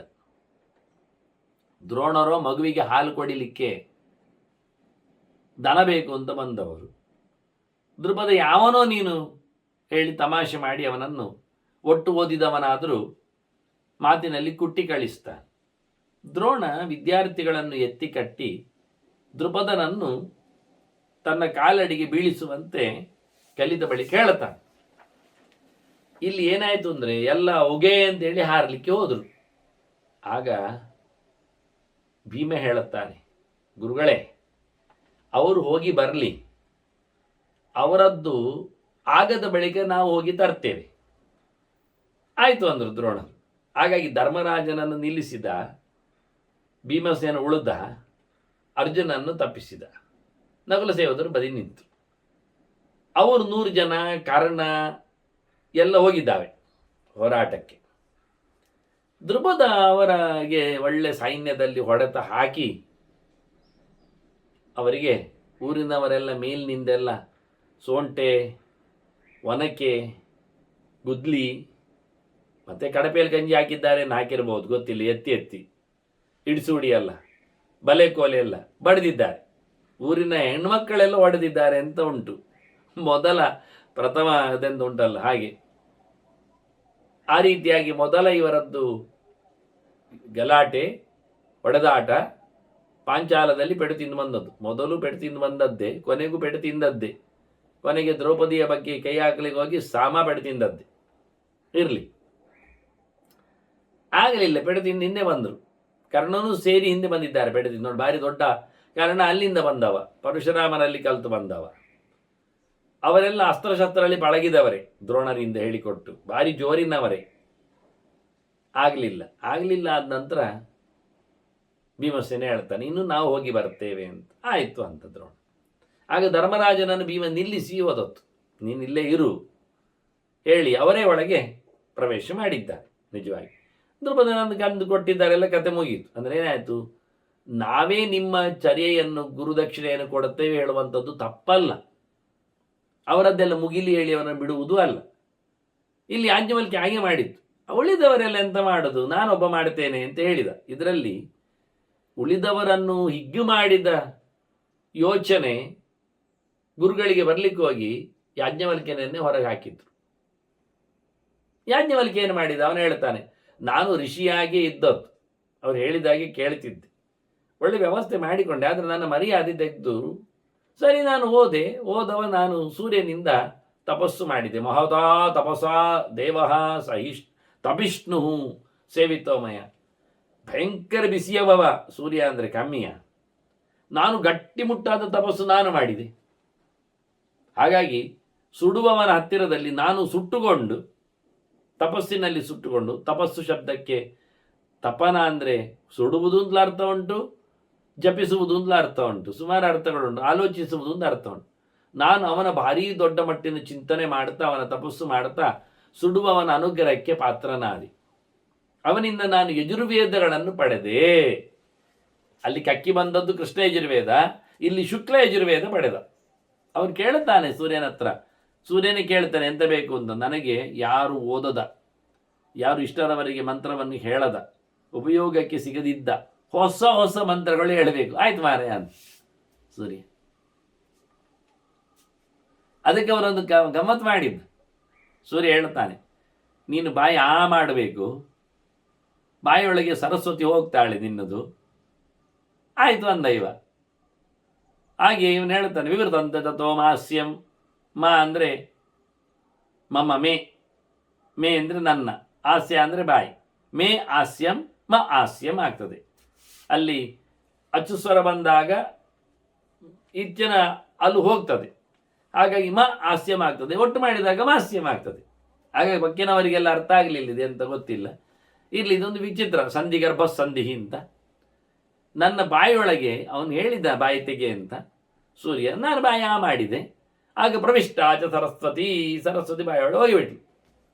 ನಾನು ಓದದ್ದೇ ತಡ ಮಾರಾಯರೆ, ನಾನು ಹೋಗಿ ನೀರಿಗೆ ಹಾರಿದ್ದೆ ಅಲ್ಲ ಅಂದ. ತಥೋ ವಿದಕ್ಯಮಾನೋಹಂ ಪ್ರವಿಷ್ಟೋಂಬಹ. ನೀರಿನೊಳಗೆ ಬಿದ್ದಾಗಿದೆ ನಾನು, ಭಯಂಕರ ಬಿಸಿ ಮಾರಾಯರೆ. ನನಗೆ ಇವನ ಕಥೆ ಗೊತ್ತಿಲ್ಲ, ಹೀಗೆಲ್ಲ ಉಂಟ, ನನಗೆ ಅರ್ಥವೇ ಆಗಲಿಲ್ಲ ಅಂತಾನೆ. ಕೊನೆಗೆ ಸೂರ್ಯ ಹೇಳ್ತಾನಂತೆ, ಮುಹೂರ್ತಂ ಸಖ್ಯತಾಂ ದಾಹ. ಒಂದು ಸ್ವಲ್ಪ ಸಮಯ ಮಾರ, ಉರಿಯನ್ನು ಸಹಿಸಿಕೋ ಮಾರಾಯ, ಮತ್ತೆಲ್ಲ ನಿನಗೆ ಅನುಕೂಲ ಆಗ್ತದೆ. ಪ್ರತಿಭಾಸ್ಯತಿ ತೇ ವೇದ ಸಖಿಲ ಸೋತ್ತರ ದುಷ. ಮುಂದಿನದ್ದು, ಹಿಂದಿನದ್ದು, ಉಳಿದದ್ದು, ಬಾಕಿದ್ದದ್ದು ಎಲ್ಲ ಒಟ್ಟು ಸೇರಿ ನಿನಗೆ ವೇದ ಹೊಳಿತದೆ. ಅದಕ್ಕೋಸ್ಕರ ಇದು ಮಾಡಿದ ಕತೆ. ಸ್ವಲ್ಪ ತಾಳಿಕೋ. ಕೃಷ್ಣಂ ಶತಪದಂಚೈವ ಪ್ರಣೇಷ್ಯಸಿ. ನೀನ ಇಡೀ ಶತಪಥ ಬ್ರಾಹ್ಮಣವನ್ನೇ ನೀನು ಬರಿತೀಯ, ಮತ್ತೆ ಭಾರಿ ಜೋರಿನತ್ತು. ಆಯಿತು ಅಂತ ಹೇಳಿ ಇವ ನಿಂತ ಯೋಚನೆಯಲ್ಲಿ ಯಥಾ ಪ್ರಕಾರ ತಸ್ಯಾಂತೆ ಚ ಪುನರ್ಭಾವೇ ಬುದ್ಧಿಸ್ತವ ಭವಿಷ್ಯತಿ. ಸೂರ್ಯ ಹೇಳ್ತಾನಂತೆ, ಕೊನೆಗೆ ಶತಪಥ ಬ್ರಾಹ್ಮಣಗಳ ಪ್ರಚಾರದ ನಂತರದಲ್ಲಿ ನಿನಗೆ ಇನ್ನು ಹುಟ್ಟಿ ಬರಬಾರ್ದು ಅಂತ ಎಚ್ಚರ ಆಗ್ತದೆ. ಮರಣವನ್ನು ಕೊನೆಗೊಳಿಸಬೇಕು ಅಂತ ನಿನಗೆ ಇಷ್ಟವಾಗ್ತದೆ.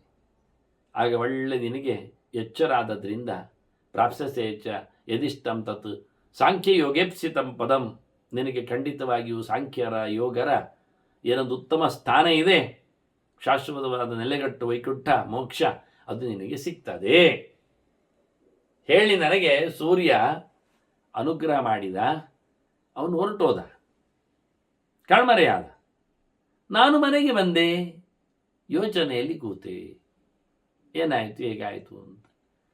ಹಾಗೆ ಸರಸ್ವತಿ ದೇವಿ ಯೋಚನೆ ಮಾಡುವಾಗ ತತಃಪ್ರವೃತ್ತ ಅತಿಶುಭ ಸ್ವರವ್ಯಂಜನ ಭೂಷಿತ ಓಂಕಾರ ಮಾದಿತಕೃತ್ವ ಮಮ ದೇವಿ ಸರಸ್ವತಿ. ನನಗೆ ಮಾತು ಬಂತು. ಓಂ ಶುರು ಮಾಡಿದೆ ನಾನು. ಪ್ರಣವೇ ಆದಿ ಅಲ್ವಾ ಅಕ್ಷರದಲ್ಲಿ, ಹಾಗಾಗಿ ನನ್ನ ಬಾಯಲ್ಲಿ ಮಾತು ಶುರುವಾಯಿತು. ಆಕೆಯೇ ಮನೆಗೆ ಬಂದಳು, ಕಾಣಿಸಿಕೊಂಡ್ಳು ನನಗೆ. ನಾನು ಅವಳಿಗೆ ಅರ್ಘ್ಯೆಯನ್ನು ಕೊಟ್ಟೆ. ಅಯ್ಗೆ ನೀಡಿ ನಾನು ಸುಮ್ಮನೆ ಕುಳಿತೆ. ನನಗೆ ಅವಳು ಬಂದದ್ದು ಅರ್ಥ ಆಯಿತು. ಮಾತಿನ ರಾಣಿ ಬಂದಿದ್ದಾಳೆ.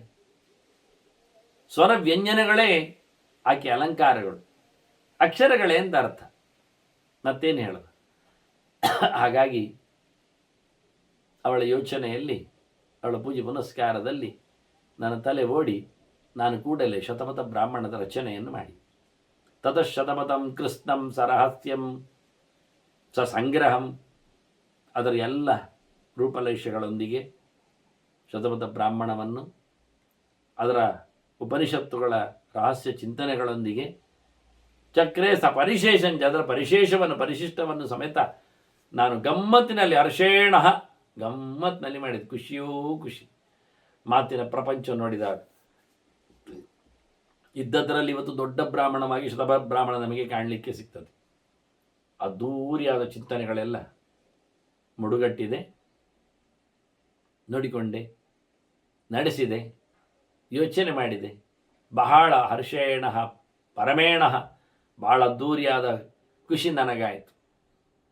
ನಾನು ಆಗ ತದೈವ ರೋಮಹರ್ಷೇಣ ಪುರಾಣಂ ಅವಧಾರಿತ, ನಾನು ರೋಮಹರ್ಷನಲ್ಲಿ ಪುರಾಣ ಪಾಠವು ಕೇಳಿದೆ, ಅದನ್ನು ತಿಳಿದುಕೊಂಡೆ.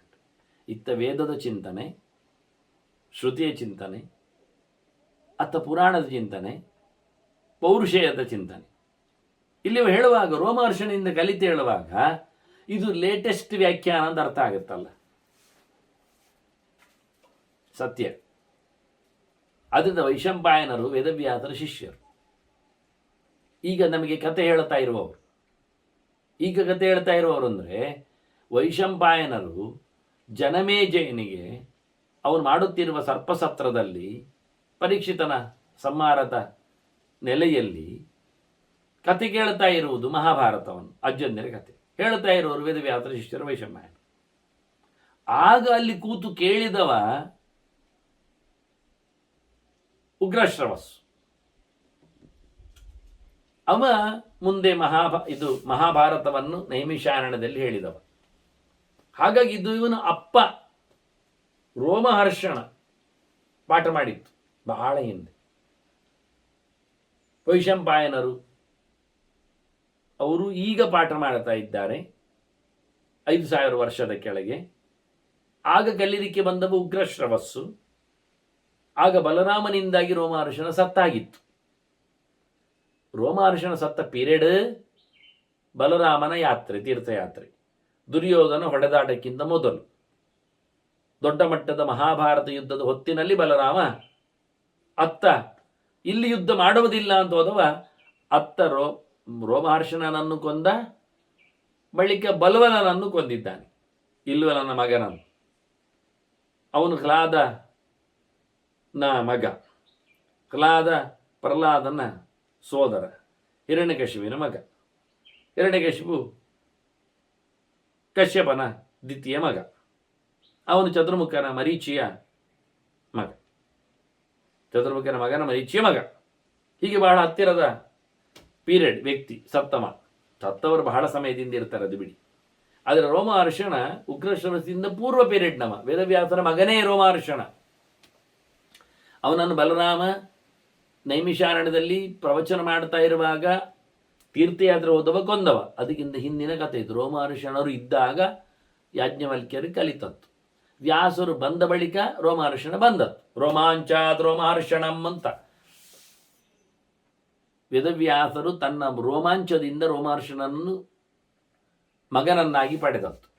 ಹೇಗೆ ಅರಣ್ಯಮಥನದಲ್ಲಿ ಶುಕನನ್ನು ಮಗನನ್ನಾಗಿ ಪಡೆದರು, ಹಾಗೆ ಆ ರೋಮಹರ್ಷಣನಿಗೆ ಪುರಾಣಗಳನ್ನೆಲ್ಲ ಪಿತಾಮೇ ರೋಮಹರ್ಷಣ ಅಂತಾರೆ. ಇತಿಹಾಸ ಪುರಾಣಾನಾಂ ಪಿತಾಮೇ ರೋಮಹರ್ಷಣ. ಇತಿಹಾಸ ಪುರಾಣಗಳನ್ನು ಪಾಠ ಕೇಳಿದ್ದು ಯಾರು ಕೇಳಿದರೆ ವೇದವ್ಯಾಸರು ರೋಮಹರ್ಷಣಿಗೆ ಕೊಟ್ಟದ್ದು. ಆ ರೋಮಹರ್ಷಣನಿಂದ ನಾನು ಕಲಿತೆ ಅಂತ ಯಾಜ್ಞವಲ್ಕ್ಯರು ಹೇಳ್ತಾರೆ. ಅದ್ರ ಲೇಟೆಸ್ಟ್ ಆಯ್ತು ಕತೆ. ವೇದವ್ಯಾಸರು ಕಲಿಯುಗಕ್ಕಿಂತ ಮೊದಲು 700 ವರ್ಷಕ್ಕಿಂತ ಮೊದಲು ಬಂದದ್ದು. ಈಗ ಕಲಿಯುಗ ಬಂದು 5125 ವರ್ಷ ಆಯಿತು. ವೇದವ್ಯಾಸರು ಬಂದು 5800, ಸುಮಾರಾಗಿ 6000 ವರ್ಷದ ಹಿಂದಿನ ಚರಿತ್ರೆ ವ್ಯಾಸರು ಬಂದದ್ದು. ವ್ಯಾಸರು ಬಂದ ತಕ್ಷಣ ವೇದ ವಿಭಾಗ ಮಾಡಿದ್ದಾರೆ, ಪುರಾಣಗಳ ರಚನೆ ಆಗಿದೆ, ಅದನ್ನೆಲ್ಲ ಡಿಸ್ಟ್ರಿಬ್ಯೂಟ್ ಮಾಡಿದ್ದಾರೆ. ಆ ಬಳಿಕ ರೋಮಹರ್ಷಣರಿಂದ ಪ್ರಚಾರದಲ್ಲಿ ಬಂದಾಗ ಯಾಜ್ಞವಲ್ಕ್ಯ ನಾನು ಕಲಿತಿದ್ದೇನೆ ಅಂದಿದ್ದಾನೆ. ಅದನ್ನು ಯಾಜ್ಞವಲ್ಕ್ಯ ರೀಸೆಂಟ್ಲಿ 6000 ವರ್ಷದ ಹತ್ತಿರದಲ್ಲಿ ಈ ದೊಡ್ಡ ಮಟ್ಟಿನ ಶತಪಥ ಬ್ರಾಹ್ಮಣದ ರಚನೆಯನ್ನು ಮಾಡಿ ಶುಕ್ಲ ಯಜುರ್ವೇದವನ್ನು ನಮಗೆ ಪರಿಚಯ ಮಾಡಿಕೊಟ್ಟವರು. ಇದ್ದದ್ದು ಶುಕ್ಲ ಯಜುರ್ವೇದ ಮೊದಲೇ ಇತ್ತು, ಸೂರ್ಯನ ಕೈಯಲ್ಲಿತ್ತು, ಲೋಕಕ್ಕೆ ಡಿಸ್ಟ್ರಿಬ್ಯೂಟ್ ಮಾಡುವಲ್ಲಿ. ಹೀಗೆ ಬಹಳ ಚಂದವಾಗಿ ಈ ಚಿಂತನೆಯನ್ನು ನೋಡಲಿಕ್ಕೆ ಬರ್ತದೆ. ಆನಂತರ ಹೇಳುತ್ತಾನೆ ಯಾಜ್ಞವಲ್ಕ್ಯ, ನಾನು ಶತಪಥ ಬ್ರಾಹ್ಮಣ ಮಾಡಿದವ, ಇದನ್ನು ನಾನು ಏನು ಮಾಡಿದೆ, ಎಲ್ಲರಿಗೂ ಕೊಟ್ಟೆ. ನನಗೆ ತುಂಬ ಇಷ್ಟ ಆಗಬೇಕು ನನ್ನ ಗುರುಗಳು ವೈಶಂಪಾಯನರು ಸೋದರ ಮಾವರು ಅಂತ ಹೇಳಿ ನಾನು ಅವರಿಗೆ ಗರ್ವದಲ್ಲಿ ಹೇಳಿದ್ದೇನೆ ಅಂತ ಅರ್ಥ ಕಂಡಿದೆ. ಹಾಗೆ ನನ್ನನ್ನು ಹೊರಗೆ ಹಾಕಿದ್ರು. ಅವ್ರು ಅರ್ಥ ಆಗಲಿ ಇಷ್ಟ ಆಗಲಿ ಹೇಳಿ ನಾನು 100 ಜನ ಶಿಷ್ಯರಿಗೆ ಪಾಠ ಮಾಡಿದೆ. ನೋಡಿ, ಗುರುಗಳು ಹೊರಗೋದ ಶಿಷ್ಯ ಅವ ಸೂರ್ಯನಿಂದಲೇ ವಿದ್ಯೆ ಕಲಿತ 100 ಜನರಿಗೆ ಆಗುವಷ್ಟು ಚಿಂತನೆಯನ್ನು ಕೊಟ್ಟ ಅಂತಾಗಲಿ ಅಂತ ಭಾರಿ ಜೋರಿನ ಹುಡುಗರು ಶಿಷ್ಯರು, ಕಮ್ಮಿ ಅಲ್ಲ. ಒಳ್ಳೆ ಸಾಧನೆ ಮಾಡಿದವರು, ಲೋಕ ಎಲ್ಲ ಸಂಚಾರ ಮಾಡಿ ಅದನ್ನು ಪರಿಚಯಿಸುವವರು, ಅಂಥ ಶಿಷ್ಯರನ್ನು ತಯಾರು ಮಾಡಿದೆ. ಮತ್ತು ನಿನ್ನ ತಂದೆಯಲ್ಲಿಗೆ ಬಂದು ನಾನು ಯಜ್ಞ ಮಾಡಿದೆ. ಇದೊಂದು ಇಷ್ಟೇ ಹೇಳ್ತಾನೆ. ಕೇಳ್ತಾ ಇರೋ ದೇವರಾತನ ಮಗ ಜನಕ ಹೇಳ್ತಾನೆ, ನಾನು ಜನಕರಾಜನಲ್ಲಿಗೆ ಮಿಥಿಲೆಯಲ್ಲಿಗೆ ಆಗ ನಿನ್ನ ಅಪ್ಪ ಇದ್ದದ್ದು, ಅಲ್ಲಿ ಹೋಗಿ ನಾನು ಹೋಮ ಹವನ ಮಾಡಿದೆ. ನನ್ನ ಶಿಷ್ಯರೆಲ್ಲ ಬಂದಿದ್ದಾರೆ. ಆಗ ವೈಶಂಪಾಯನರ ದೋಸ್ತಿ ದೇವಲ ಋಷಿ ಇದ್ದ ಅಲ್ಲಿ ಯಜ್ಞಯಾಗದಲ್ಲಿ ನಾನು ಸೇರಿಕೊಂಡಿದ್ದೇನೆ. ಬೇಕಾದಷ್ಟು ವೇದಗಳ ಚಿಂತನೆಯೆಲ್ಲ ಕೊಟ್ಟಿದ್ದೇನೆ. ಹೊಸತ್ತು ನಮ್ಮದು ಶತಪಥ, ಶುಕ್ಲಯಜುರ್ವೇದ, ಕೃಷ್ಣಯಜುರ್ವೇದ ಅದು 86 ಶಾಖೆ ಉಂಟು. ಶುಕ್ಲಯಜುರ್ವೇದ 15 ಶಾಖೆ ಉಂಟು ಇವನತ್ತು. ಶುಕ್ಲಯಜುರ್ವೇದ ಕಂಡಾಬಟ್ಟೆ ಮಂತ್ರಗಳೇ, ಸ್ವಲ್ಪ ಸಣ್ಣ ಮಟ್ಟಿನಲ್ಲಿ ಅದು. ಅಲ್ಲಿ ಗದ್ಯವೇ ಜಾಸ್ತಿ, ಇಲ್ಲಿ ಮಂತ್ರವೇ ಜಾಸ್ತಿ. ನಾನು ಶುಕ್ಲಯಜುರ್ವೇದ ಪಾಠ ಒಂದು ಸಮಿತಿ ಅದರಲ್ಲಿ ಕೇಳಿಕೊಂಡಿದ್ದೇನೆ. ಹಾಗಾಗಿ ಅದರಲ್ಲಿ ಸುಮಾರು ಮಾಧ್ಯಮ ದಿನಾದಿಗಳೆಲ್ಲ ಇರಲಿಕ್ಕೆ ಹೋಗಿ ಹೀಗೆ ನಾನು ಮಾಡಿಕೊಂಡದ್ರಿಂದ ಅಲ್ಲಿನ ಪೂಜೆ ಪುನಸ್ಕಾರಗಳಲ್ಲಿ, ಹೋಮ ಹವನಗಳಲ್ಲಿ ದಕ್ಷಿಣೆ ಅರ್ಧದಷ್ಟನ್ನು ನಾನು ಪಡೆದಿದ್ದೇನೆ. ಅವರಿಗೆಲ್ಲ ಅದು ಕರ್ಕರಿ ಆಗಿರ್ಬೋದು, ಆದರೆ ಸತ್ಯ ನನ್ನ ಅಂಶ ಅದು ಪಡೆದಿದ್ದೇನೆ ಹೇಳ್ತಾನೆ. ನೋಡಿ, ಆಗಲೂ ದಕ್ಷಿಣ ವಿವಾದ ಇತ್ತು ಮಾಸಿನಲ್ಲಿ ಬಂದಾಗ. ರಾಜರೆಲ್ಲ ಬಿಟ್ಟುಕೊಡೋದು, ನೀವೇ ಹಂಚಿಕೊಳ್ಳಿ ಅಂತ. ಹಂಚಿಕೊಳ್ಳುವಲ್ಲಿ ಗಲಾಟೆ ಆಗೋದು ಕೆಲವೊಮ್ಮೆ. ಹಾಗೆ ನಾನು ಪಡೆದದ್ದನ್ನು ರಾಜನು ಒಪ್ಪಿದ್ದಾನೆ, ನಿನ್ನಪ್ಪ ತಪ್ಪಲ್ಲ. ಸುಮಂತುನಾಥ ಪೈಲೇನ ತಥಾ ಜೈಮಿನಿನಾಚ ವೈ ಪಿತ್ರಾತೆ ಮುನಿವಿಶ್ಚೈವ ತಥೋಹಂ ಅನುಮಾನಿತ. ಋಷಿಗಳು ಸರಿಯಾಗಿದೆ ಅಂತ ಹೇಳಿದ್ದಾರೆ, ನಿನ್ನ ಅಪ್ಪನು ಒಪ್ಪಿದ್ದಾನೆ ಸರಿ ಇದೆ ಅಂತ. ನನಗೆ ಯೋಗ್ಯವಾಗಿದೆ ಅರ್ಧವಾಸಿ ನೀನು ತಗೊಂಡು ಹೋಗಲಿಕ್ಕೆ ಹೌದು ಅಂತ. ನನ್ನ ಶಿಷ್ಯರು ಎಲ್ಲ ಇಲ್ವಾ ಕಾರ್ಯಕ್ರಮದಲ್ಲಿ. ಮತ್ತು ಸುಮಂತು ಒಪ್ಪಿದ್ದಾನೆ, ಜೈಮಿನಿ ಒಪ್ಪಿದ್ದಾನೆ, ಪೈಲ ಒಪ್ಪಿದ್ದಾನೆ ಅಂತ ಮಾತು ಹೇಳ್ತಾರೆ. ನನಗೆ ಬೇಕಾದದನ್ನು ಹೇಳಿದ್ನ. ಸುಮಂತುನಾಥ ಪೈಲೇನ ತಥಾ ಜೈಮಿನಿನ ತಥಾ ಅಂದಾಗ ಇದು ವೈಶಂಪಾಯನರು ಒಟ್ಟಿದ್ದ ವಿದ್ಯಾರ್ಥಿಗಳಿಗೆ. ಇದು ಇತಿಹಾಸ ಗಮನಿಸಬೇಕಾದ ಸಂಗತಿ. ಇದು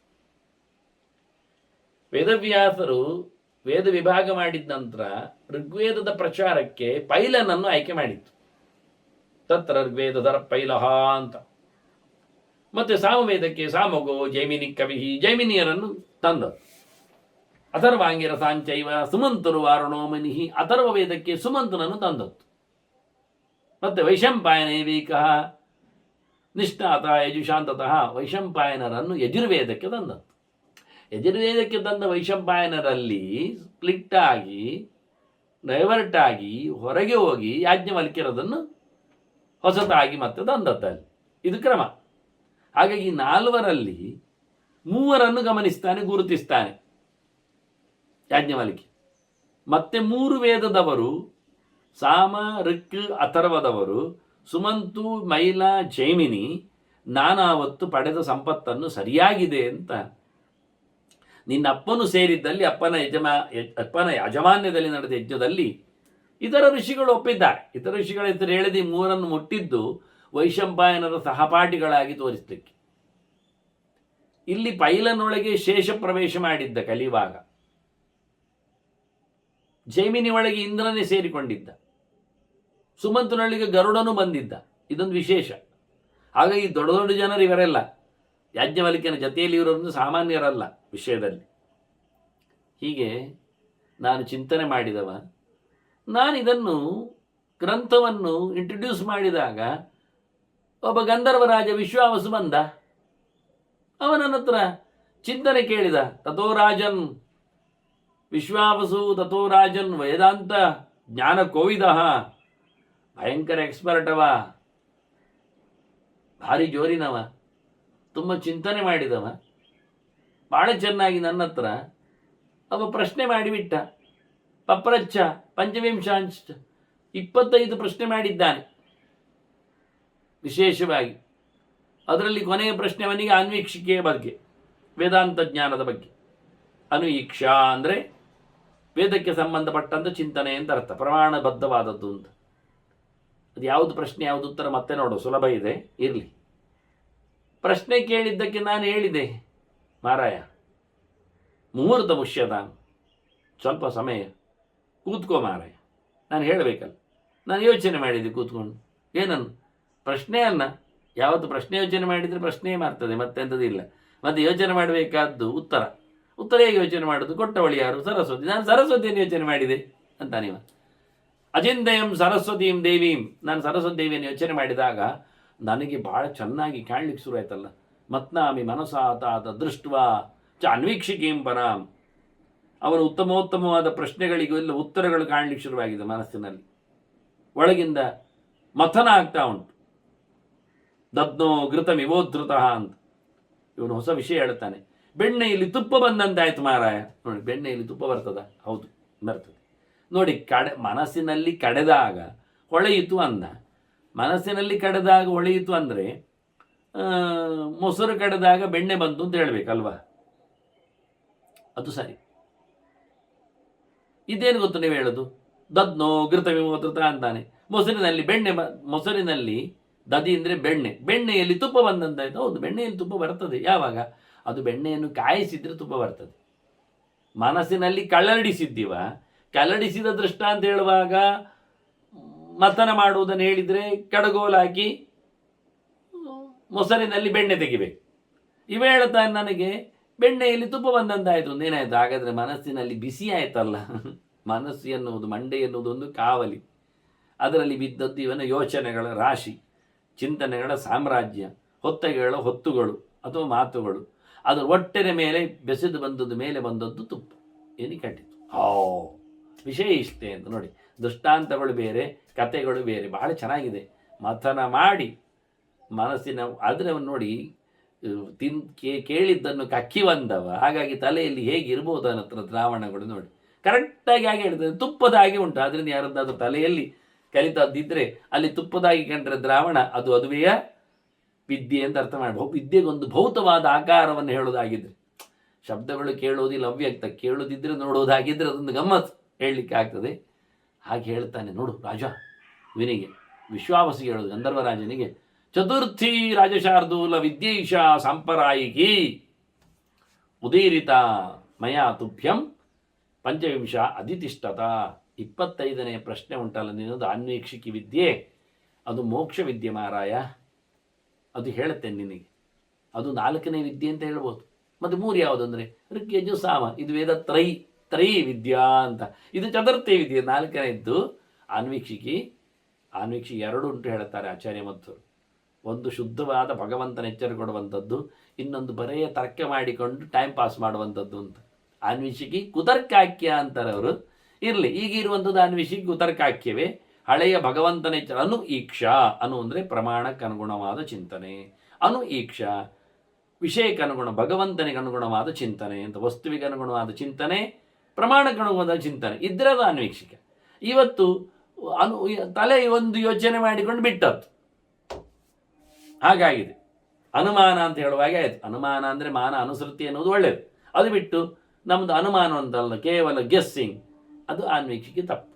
ಹಾಗಾಗಿ ನಿನಗೆ ಮೋಕ್ಷ ವಿದ್ಯೆಯನ್ನು 4ನೇದಾಗಿ ನಿನ್ನ 25ನೇ ಪ್ರಶ್ನೆ ಉಂಟಲ್ಲ, ಅದು 25ನೇ ವ್ಯಕ್ತಿಯನ್ನು ಹೇಳಿತ್ತು. 24 ಭೌತ ತತ್ವಗಳು, 25 ಪ್ರಪಂಚಾತೀತನ ಭಗವಂತ, ಅವನ ಬಗ್ಗೆ ನಿನಗೆ ಹೇಳುತ್ತೇನೆ ಅಂತ ಹೇಳಿ 25 ಪ್ರಶ್ನೆಗಳಿಗೆ ಉತ್ತರವನ್ನು ಕೊಡ್ತೇನೆ ಅಂತ ತಿಳಿಸಿದ್ದಾನೆ. ಆ 24 ಪ್ರಶ್ನೆಗಳು, ಅದರ ಉತ್ತರಗಳು, ಸಂಕ್ಷೇಪವಾದ ಚಿಂತನೆ, ಅದು ಮುಂದಿನ ಚಿಂತನೆ. ಶ್ರೀಕೃಷ್ಣಾರ್ಪಣಸ್ತು. ನಾರಾಯಣ ನಾರಾಯಣ.